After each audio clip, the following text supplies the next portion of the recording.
No interior do Brasil, existe um tipo de silêncio diferente. Não é apenas a ausência de barulho. É aquele silêncio profundo das estradas de terra, das noites sem luz de cidade e das casas antigas cercadas por mata. Em lugares assim, todo mundo conhece todo mundo.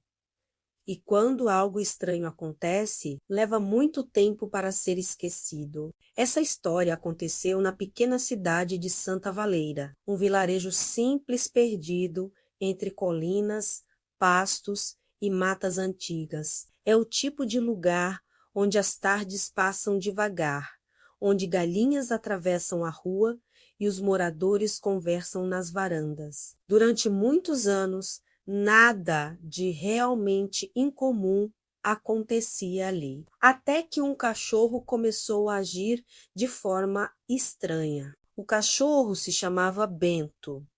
Bento era um vira-lata comum, daqueles que aparecem um dia e acabam ficando para sempre. Ele pertencia a Dona Almerinda, uma senhora conhecida por todos na cidade, viúva, tranquila e acostumada à rotina simples do interior. Bento dormia na varanda, seguia Dona Almerinda pelo quintal e passava o dia deitado perto da porta da cozinha. Era um cachorro calmo, mas todas as noites, sempre no mesmo horário, Bento fazia algo que ninguém conseguia explicar. Quando o sol desaparecia e a cidade mergulhava na escuridão, o cachorro se levantava e caminhava até a cerca de madeira.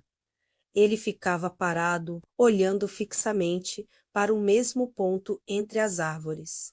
Não latia, não corria, não reagia a nada. Os vizinhos começaram a notar. Um deles comentou: "Esse cachorro parece que está esperando alguém." Outro respondeu: "Ou alguma coisa." Em algumas noites, Bento começava a chorar baixinho. Um som baixo, quase como um lamento, vindo da varanda escura. Um rapaz curioso chamado Renato decidiu prestar atenção. Todas as vezes o cachorro estava lá, parado, imóvel, olhando para a mata. Uma noite Renato resolveu seguir Bento.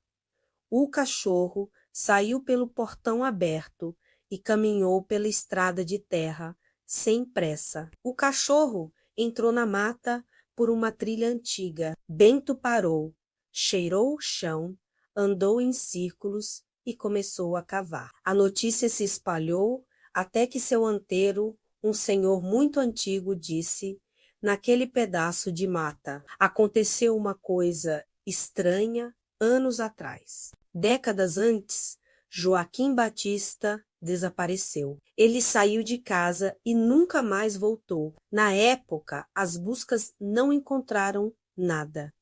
Alguns moradores resolveram verificar. Quando chegaram ao ponto onde Bento cavava, encontraram um relógio de bolso antigo e enferrujado.